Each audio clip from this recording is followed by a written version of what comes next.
বিসমিল্লাহ বলে গিলাস তোলে গালে ঢেলে নিল, বিসমিল্লাহর ওসিলাই বিষ পানি হয়ে গেল। শুনেন না গজলটা? একটা মেয়ে ছেলে পড়ে। যাই হোক, এই যে গজলটা বলল, আমি যদি জানি এটাই বিষ মিশানো আছে, এই জেনে শুনে বিসমিল্লাহ বলে পান করাটাও হারাম। এই যে কারেন্টের তার, এটা কারেন্ট আছে না নাই? আচ্ছা, আমি যদি বলি আমি একটা দামি বক্তা, অলি লোক, আমি যদি হাত দিয়ে আমাকে শট মারবে না, এই চীনে এটা ইয়াসি অত কাজ হচ্ছে শট মারা। সাপের গর্তে যদি কেউ বিসমিল্লাহ বলে হাত ভরে, তাকে চুমু খাবে না কামড়াবে? কামড়াবে।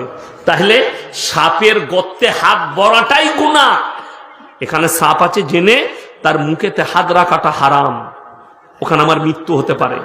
এই কারেন্টটাই আমার মৃত্যু হতে পারে। তাই জেনে শুনে একটা সুস্থ মস্তিষ্কের মুসলমান কারেন্টের তারে হাত রাখতে পারে না, এটাই বিষ রাখা আছে। জেনে শুনে বিসমিল্লাহ বলে পান করাটাও হারাম। আমি জানি না, আমার এক বন্ধু আছেন হাজি সাহেব, দিল্লিতে বাড়ি, হুগলি ডিস্ট্রিক্টে, মানে আর কি বিরাট বড় ব্যবসায়ী। তার মালগুলো সব আমেরিকা যায়। আমি দিল্লিতে গেলে ওনার বাড়িতে থাকি। তো হাজি ফরিদ ভাই নাম। তো তিনার ফ্রিজে তাদের কর্মচারী কেউ দেখবেন সাদা পাড়া তারপিন তেল হয় না একটা, যেটা আমরা হাত ধুই করি ওই রং ফং করে, ওই তারপিন তেলের একটা ডিব্বা ভুলে একটা কর্মচারী ফ্রিজে রেখে দিয়েছে। ওনার স্ত্রী, মানে আমাদের ভাবি, তিনি মনে করেছেন ওইটাই পানি আছে। তো গরম লেগেছে, গরমের দিন ঠান্ডা, ঢক করে দিয়ে দিয়েছে। তো বিসমিল্লাহ বলে দিয়েছে, পেরিয়ে গেছে, ডাক্তারের কাছে নিয়ে গেছে, বেঁচে গেছে। এইটা বলতে হবে যে ভুলবশত এটা পান করেন কে, কিন্তু খালি বিসমিল্লাহ বলে পান করেছে বলে আল্লাহ তার বরকতে তার ক্ষতি হতে দেয়নি, এই কথাটা জায়েজ আছে। কিন্তু আমি জানি এটাই বিষ আছে, কিন্তু বিসমিল্লাহ বলে যে গজলটা পড়েছে সে মালকে নিয়ে আসুন তো আমার কাছে, আমি বিষ ঘুলে দেবো, তুই বিসমিল্লাহ বলে খাবি, দেখি কিরকম বেঁচে থাকিস। কথার মধ্যে বাঁচবে, সে মারা যাবে তো, ধোকা। এই ধরনের বায়ান, এই ধরনের গজল শরীয়ত সম্মত নয়। শরীয়তে মানুষ ভুল বার্তা যাবে। আজকে তো অনেক মানুষের প্রাণ যাচ্ছে কেন? এখনো যেখানে গ্রামগঞ্জ মূর্খ অশিক্ষিত লোক আছে, তাদেরকে সাপে কামড়ালে তারা তান্ত্রিকের কাছে নিয়ে যাচ্ছে, সে মাল ঝাড়তে শুরু করছে, পানি পড়া দিচ্ছে, সকালবেলায় মালটা মারা গেল। এরকম হাজারো ঘটনা এখনো ঘটছে আমাদের দেশে। অথচ প্রত্যেকটা সাপের অ্যান্টিডোজ বেরিয়েছে, বৈজ্ঞানিক পদ্ধতি, সমাজ দুনিয়া উন্নতি লাভ করেছে, চিকিৎসা বেড়েছে, চিকিৎসা উন্নত লাভ করেছে, চিকিৎসকরা আছেন, সাপে কামড়ালে সেই সাপের অ্যান্টিডোজ আছে। বিড়ালে কামড়ালে ইঞ্জেকশন নিতে হয় না, হয় না হসপিটালে? কুকুরে কামড়ালে ইঞ্জেকশন নিতে হয় না, হয় না? তো সে মালকে বল ঝেড়ে বিষটা নামিয়ে দে, 3 মাস পরে জ্বালাতঙ্গ রোগ হয়ে যাবে, ঘুরিয়ে সে তোকে কামড়াবে, সেও তো কুকুর হয়ে যাবে, লোককে কামড়িয়ে বেড়াবে। এটা রোগ, ডাক্তার বলছে, বিশেষজ্ঞরা বলছেন। ওই জন্যে ওই জায়গাগুলো থেকে নিজেদিকে হেফাজত করতে হবে। আমার ভাই, আমার বলার যেটা উদ্দেশ্য, আপনি আমি দাবি করলাম মুসলমান, আপনার আমার দাবি আমি একজন মুমিন, আমি আল্লাহকে মানি, আল্লাহকে বিশ্বাস করি, রাসূলের উম্মত। তাইলে ইমানদারির সঙ্গে বলুন তো, এই এলাকায় একটাও তাহলে সুদ খাওয়া হারাম না হালাল? কথা বলে না, হারাম। তাহলে আপনাদের এলাকায় একটাও সুদখোর নাই? চাচল থানায় কথা বলেন আছে? সুদ খাওয়া হারামটা মৌলবীদের কথা না আল্লাহর কথা? আল্লাহ, ও আল্লাহুল বাইয়া ওয়া হারামার রিবা, এটা কোরআন। তোমাদের জন্য সুদকে হারাম করেছি, ব্যবসাকে হালাল করেছি। নবীজি সাল্লাল্লাহু আলাইহি সাল্লামের হাদিস, কেউ যদি একবার সুদ খায়, মায়ের সঙ্গে, আপন মায়ের সঙ্গে, জন্মদাতা মায়ের সঙ্গে 36 বার জিনা করার সমান পাপ হবে। বলুন নাউজুবিল্লাহ। তাহলে জেনে শুনে যদি এই পাপ কেউ করে, সে আর মুমিন থাকতে পারে? সে আর মুসলমান থাকতে পারে? কেউ যদি হারাম জানার পরে সুদ খায়, সে আল্লাহর সঙ্গে যুদ্ধ ঘোষণা করল। আশা করি আপনাদের চাচল থানায়, এই এলাকায় এত ভালো ভালো মাদ্রাসা, আলেম উলামা, তাহলে মনে হয় বন্ধন লোন, গ্রুপ লোন নাই, ঘর ঘর আছে। তাইলে একটা জিনিস বুঝলেন, আমাদের মৌলবীদের জুম্মাই খুতবা, হ্যাঁ, আমাদের ডেলিগেটে কিছু খাওয়ার ব্যবস্থা এখনো আছে। যারা খাননি বা খাওয়ার ইচ্ছা পোষণ করেছেন তারা তাড়াতাড়ি চলে যেতে পারেন। ডেলিগেটে কিছু খাওয়ার এখনো আছে, যারা খাননি তারা ওখানে গিয়ে খাওয়া দাওয়া করবেন। আসসালামু আলাইকুম। আমার বন্ধুগণ, আমার ভাই, তাহলে ভেবে দেখুন, বেঈমানরা তাদের কাজে কামিয়াব লাভ করেছে, তাদের মেহনতে। আমরা কিন্তু আমাদের মেহনতে নাকাম। জুম্মাই খুতবা, পাড়ায় পাড়ায় জলসা, গ্রামে গ্রামে জলসা, মাদ্রাসায় জলসা, দাওয়াতে তাবলীগের জলসা হচ্ছে না, হয়নি? কত জলসা, কত মেহনত, কত মাদ্রাসা, কত আলেম উলামা, তারপরেও আমরা নাকাম। বেঈমান কাফেররা আপনার আমার ঘরেতে সুদ ঢুকিয়ে দিয়ে গেল, আপনার আমার মা বোনকে রাস্তায় বের করে দিল, বেপর্দা করে। রাস্তায় যাও, আপনারা ইমানদারির সঙ্গে বলুন তো, আমাদের সমাজে সব থেকে কম বেতন কার?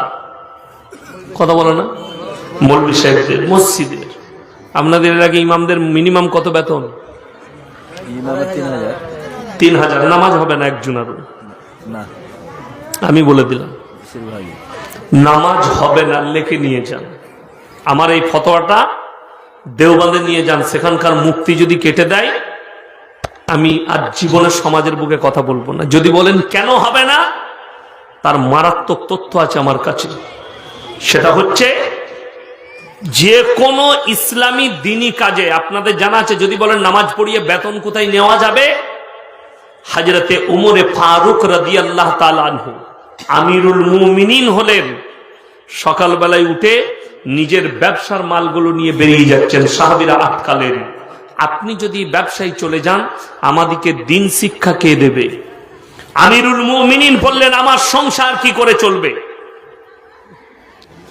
অনেকজন মনে করে আমি খালি আল্লাহ আল্লাহ করবো, আল্লাহ আমাকে খাওয়াবে।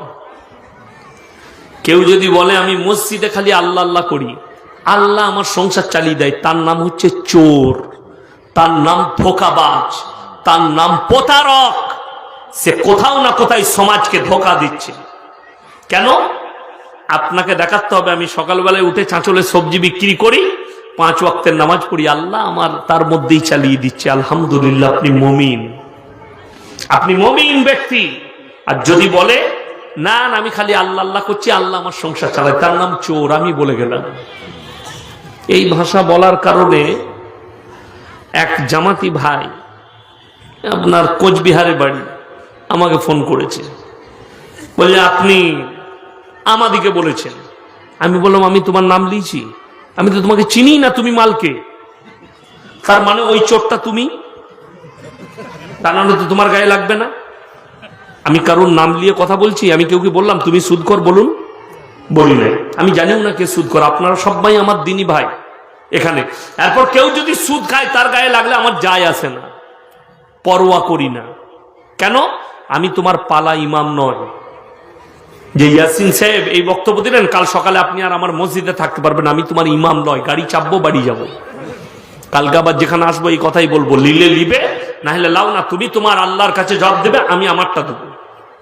আচ্ছা, আপনাদের জবাব আমি দিতে যাব? এই মৌলবীরা কেউ দিতে যাবে স্টেজে? না, আপনি আপনার দেবেন, আমি আমার দেবো। আমি যেটা বলতে চাইছি, যে আপনি নামাজ পড়ছেন, সুদের কারবার করছেন। এখানে যদি একটা মাদ্রাসার মৌলবী, একটা মালদা জেলার মুহাদ্দিস যদি বলে দেয় সে সুদের কারবার করছে, নামাজ পড়ছে, অসুবিধা নাই, জান্নাত যাবে। আমি জীবন আর সমাজের বুকে কথা রাখবো না। আর আমি বলে দিচ্ছি, তার মসজিদে যাওয়া মাথা ঠুকা বক, জানেন বক? বক দেখেন নাই? বর্ষাকালে দেখবেন মাঠেতে মুখটা ঠুকে, কাদাতে ঠুকে না? কি খুঁজে ওরা? নামাজ পড়ে কি খুঁজে? মাছ খুঁজে। ওর মাছ খুঁজার আর মাথা ঠুকা দুটোই সমান। কার? সুদ করে মাতালে। ইমানদারির সঙ্গে বলুন, মদ হারাম না হালাল? হারাম। এখনই বললাম নিষাদ্রব্য জিনিস হারাম, তাহলে তার যারা ব্যবসা করবে সেটাও হারাম। লটারির টিকিট হারাম না হালাল? হারাম। আপনি চলুন আমার সাথে, আপনাকে দেখিয়ে দেবো। চাঁচল বাজারে চলুন, শামসিতে চলুন, হরিশ্চন্দ্রপুরে চলুন, সুজাপুরে চলুন, কালিয়াচকে চলুন, ধুলিয়ানে চলুন, ওমরপুরে চলুন, আপনার বেলডাঙ্গায় চলুন, একদম কলকাতা পর্যন্ত নিয়ে যাব। আমি দেখিয়ে দেবো মুসলমান গ্রাম, মুসলমান বাজার, হারামখোর মুসলমান টেবিল লাগিয়ে দেখছি লটারির টিকিট বিক্রি করছে। ঠিক বললাম না ভুল বললাম? তাহলে একটা মুসলমান কি করে জেনে শুনে হারাম কাজ করতে পারে? আমাদের বাজারে দেখলাম, আমি মাঝে মাঝে স্কুটি নিয়ে বাজার ফাজার করতে যাই, তো বাজারে দেখছি একজন এরকম টেবিল লাগিয়েছে, গোটাটাই লটারি লাগানো আছে, সামনেতে আজমিরের ফটো লাগানো আছে, আজমির শরীফে, ওই আজমির শরীফ বলে ওখানকার ফটো, আর ফুলের মালা চাপাইছে। আমি ভাই এটা কি? বলছে লটারিতে বরকত দিবা। মনে ভাই খাজা বাবা লটারিতে বরকত দেয়? কথাটা বুঝতে পারেনি? কে বলবো কোনো জিলাপি হুজুর বলে দিয়েছে যে ওখানে লাগাবি বরকত হবে লটারিতে। হারাম জিনিসে বরকত, বড় কষ্ট লাগে, দুঃখ লাগে, অথচ মুসলমান জানে হারাম। আপনাকে বলে দিই, আমাদের সমাজে এই হারাম কেন ছাড়ছে না, তার মারাত্মক দুটো দিক। নাম্বার 1, মাদ্রাসা মসজিদে জলসা হয় না? হয় না? আমার আগে আপনারা এত টাকা দিয়েছেন, এখন আমি যদি বলি ভাই মাদ্রাসার লেগে কিছু টাকা দেন, একটা লটারিওয়ালা কিংবা সুদখোর সুদের টাকা এনে আমাকে না জানিয়ে 2000 টাকা দিল, আমি তো আর জানি না সে মাল সুদখোর। আমি এখন কানে হাত লাগিয়ে আহারে বান্দারে গোদাই বসেছিল, আর ছিল কিনা ছিল 2000 দিল, দিয়ে তাকে জান্নাতে ভরে দিলাম। সে দেখলে এত ভালো, জান্নাতে যাবার লাইন, লটারি ছাড়া যায় না সুদ ছাড়া যায়? মৌলবি তো আমাকে ভরেই দিল জান্নাতে। 1 নম্বর। দ্বিতীয় নম্বর, গ্রামের মানুষ তাকে সাপোর্ট করে। আমি বলে যাচ্ছি, মসজিদ কমিটি যদি এলান করে, প্রকাশ্যে মসজিদের সেক্রেটারিকে এলান করতে হবে, প্রেসিডেন্টকে এলান করতে হবে, গ্রামে যদি কেউ লটারির ব্যবসা করো, না সে ইমামকে পালা খাওয়াবে, না তাকে আমরা সমাজে মিশতে নেব। আমি বলেছি কাল কি লটারি ব্যবসা বন্ধ হয়ে যাবে। কেউ যদি বলে, কেউ যদি সুদের কারবার করে, ইমামের তার পালা নেওয়া যাবে না। মসজিদ হচ্ছে গ্রামে, পয়সা দিবে, পয়সা নাই, খালা গ্রুপ লোন তুলে সুদের টাকা মসজিদে দিচ্ছে। বাস্তব বলছে, আপনার মসজিদে কত বরকত হবে আপনি চিন্তা করুন। আপনি চাপ দিয়েছে, বড় কষ্ট লাগে, দুঃখ লাগে। মুসলমান হারাম হালালের বিচার করতে পারল না, তার মারাত্মক কারণ হচ্ছে খায়রুকুম মান তাআল্লামাল কুরআন আল্লামাহু, দ্বীন শিক্ষা করো এবং পৌঁছে দাও। যারা ইলম হাসিল করে এবং অপরের কাছে পৌঁছে দেয়, আল্লাহ তাআলা ইসলামের বুনিয়াদ পৃথিবীর বুকে রেখেছেন। ইকরা বিসমি রাব্বিকাল্লাযী খালাক, খালাকাল ইনসানা মিন আলাক। শিক্ষার উপরে, এডুকেশনের উপরে তোমরা শিক্ষা অর্জন করো। আল্লাহ তাআলা কলমের মাধ্যম দিয়ে শিক্ষা দিয়েছেন। আজকে আমাদের সমাজে 100টার মধ্যে 80টা লোকের কাছে দ্বীনি শিক্ষা নাই। ঠিক বললাম না ভুল বললাম? অনেকজন বলছে মাদ্রাসা কি প্রয়োজন আছে, অনেকজন বলছে এই মাদ্রাসার কি প্রয়োজন, কি প্রয়োজনতা। আমি শুয়ে শুয়ে শুনছিলাম, কেউ হয়তো বক্তব্য রাখছিলেন, নামটাও তার মনে পড়ছে না, এইখানে আমি শুয়েছিলাম উপরে, আমার কানে পড়ছিল অনেক আগে যখন ঢুকেছি, তখন এই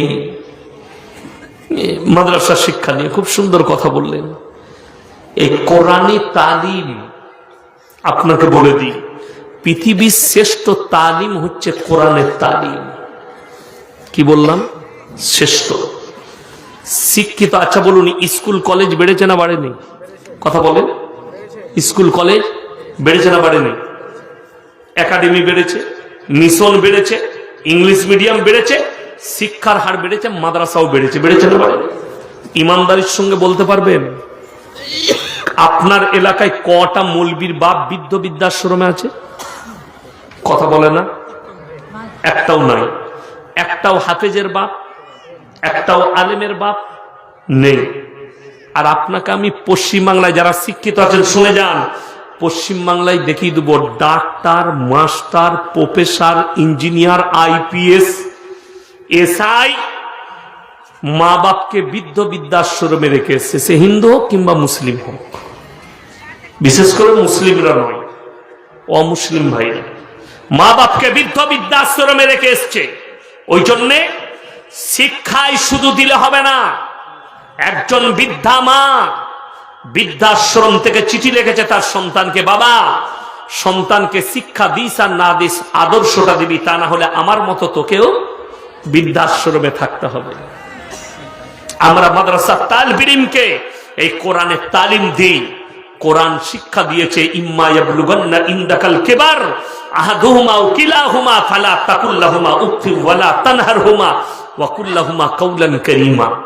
তোমাদের মা বাবা বৃদ্ধকালে বৃদ্ধাক্যে পৌঁছালে তোমরা এমন করে খিদমত করবে যেমন তোমাদের শিশুতে লালিত পালিত করেছে।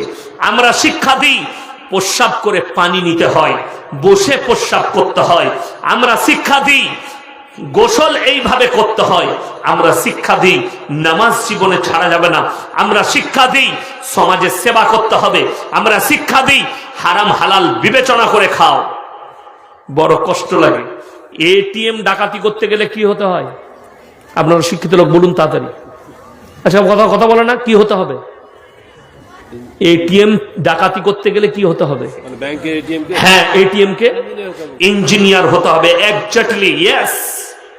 ইঞ্জিনিয়ারটাই মাদ্রাসায় হয়তো হযরতপুরে, কথা বলে না, হযরতপুরে ইঞ্জিনিয়ার হয় মাদ্রাসায়। তুমি ঘাল্লাচ্ছ। আমরা মৌলবি তৈরি করি, হাফেজ তৈরি করি, কারি তৈরি করি। ইঞ্জিনিয়ার কোথায় হয়? কলেজে হয় না? হয় না? কলেজ ইউনিভার্সিটিতে ইঞ্জিনিয়ার হয়। তাহলে যারা বলছে মাদ্রাসার প্রয়োজন নেই তাদেরকে বলি কলেজটাকে ডজার দিয়ে ভেঙে দাও। যারা ইঞ্জিনিয়ার তৈরি করছে, এটিএম আমাদের দেশে প্রত্যেক দিন খুঁজলেন হাজার হাজার এটিএম চুরি হয়ে যাচ্ছে, ডাকাতি হচ্ছে, মোবাইলে সাইবার প্রতারণা হচ্ছে। সরকার অ্যালার্ট করেছে, অ্যালার্ট জারি করেছে। এসআইআর এ যারা ফর্ম ফিল আপ করেছেন, কেউ যদি ফোন করে বলে আপনার মোবাইল আপনার ওটিপি গেছে এসআইআর এর জন্য, নামটা তোলার জন্য, ওটিপিটা বলুন, আপনি যেমনি বলবেন আপনার অ্যাকাউন্ট হ্যাং হয়ে যাবে। কারা করছে? প্রতারক, সাইবার ক্রাইম। এই মাদ্রাসার একটা তালিবে ইলম সাইবার ক্রাইম করতে পারে না। তাকে এই মোবাইল বিশেষজ্ঞ হতে হবে, তাকে টেকনোলজি ইঞ্জিনিয়ার হতে হবে, কম্পিউটার ইঞ্জিনিয়ার হতে হবে। তাহলে ওই ইঞ্জিনিয়ারটা আমাদের মাদ্রাসায় তৈরি হয় না। আমরা তৈরি করি নামাজি, মুসল্লি, দিনদার, কোরআনের হাফেজ, হাদিস কোরআনের বিশেষজ্ঞ, যে মানুষকে মানুষ কিভাবে তৈরি করতে হয় সেটা। ইমানদারির সঙ্গে বলছি, অনেকজন বলে মাদ্রাসায় পড়ে কি হবে? মাদ্রাসা কি দিয়েছে? আপনারা জানেন কি দিয়েছে? পৃথিবীর এখানে যারা মাস্টার ফাস্টার ডাক্তার বসে আছেন, একজন বলুন তো, দুটো সমুদ্র পাশাপাশি বহমান, দুটোর পানির রং আলাদা। জানেন না? জানেন না এটা? আচ্ছা, এটা কোরআনে আছে না নাই? কথা বলেন। কোরআনে আছে। তার আগে বলি এদের মধ্যখানে কি আছে? এই দুটো পানি মিশ্রিত হয় না, তার মধ্যখানে এর গোপনীয়তা কি আছে? জিজ্ঞেস করো কোন ইঞ্জিনিয়ারকে, ডাক্তারকে, মাস্টারকে। আর আমার আল্লাহ সূরা রহমান, কোন সূরা বললাম? সূরা রহমান। মারজাল বাহরাইনি ইয়ালতাকিয়ান বাইনাহুমা বারযাখুল লা ইয়াবগিয়ান। দুটো সমুদ্রকে আমি আল্লাহ পাশাপাশি বহমান করেছি, তাদের মধ্যখানে এমন অন্তরাল মানে হচ্ছে দেওয়াল, এমন দেওয়াল দিয়েছি তারা কিয়ামত পর্যন্ত একে অপরের সঙ্গে মিশ্রিত হবে না। কোরআন, আমি আল্লাহ দুটো সমুদ্রকে পাশাপাশি বহমান করেছি, একে অপরের সঙ্গে মিশ্রিত হবে না। আগে চলুন। আল্লাহ তাআলা আমাদেরকে এত নিয়ামত দিয়েছে, আপনার যদি শুকর আদায় শেষ করতে শুরু করি, আল্লাহর কসম কিয়ামতের সকাল পর্যন্ত পৃথিবীর মানুষ আল্লাহর একটা নিয়ামতের শুকর আদায় করতে পারবে না। মাছ, জানেন মাছ সমুদ্রতে হোক, নদীতে হোক কিংবা পুকুরে হোক, সে এক প্রান্ত থেকে আরেক প্রান্ত ছুটে না। আল্লাহ কোরআনে বলেছেন, আমি আমার বান্দাদিকে এত নিয়ামত দিয়ে ঢেকেছি, যেমন দরিয়াতে মাছ এক প্রান্ত থেকে আর এক প্রান্ত ছুটে, আমি মানুষকে এত নিয়ামত দিয়েছি, নিয়ামত দিয়ে এমন ভাবে ঢেকে দিয়েছি, তোমরা খালি আমার নিয়ামত গুলো নাও আর উপভোগ করো। বলুন সুবহানাল্লাহ। কোরআন খোলো। আলাম নাজালিল আরদা মিহাদা ওয়াল জিবালা আওতাদা وخلقناكم أزواجا وجعلنا نومكم سباتا وجعلنا الليل لباسا وجعلنا النهار معاشا وبنينا فوقكم سبعا شدادا وجعلنا سراجا وهاجا وأنزلنا من الموسرات ماء سجاجا لنخرج به حبا ونباتا وجنات ألفافا ألم نجعل الأرض مهادا আমি আল্লাহ কি তোমাদের জন্য জমিনকে করিনি বিছানা, পানির মতো পাতলা করিনি, পাথরের মতো শক্ত করিনি। লাঙল দিবে বুক চিরে দেবে, মানুষ পুদলে মাটি করে দেবো, লোহা পুদলে মাটি করে দেবো। কিন্তু যখন বান্দা বীজ রোপণ করে আমি জমিনকে হুকুম দিই, আমার বান্দা একটা বীজ রোপণ করেছে, তুমি 1000টা ফেরত দেবে।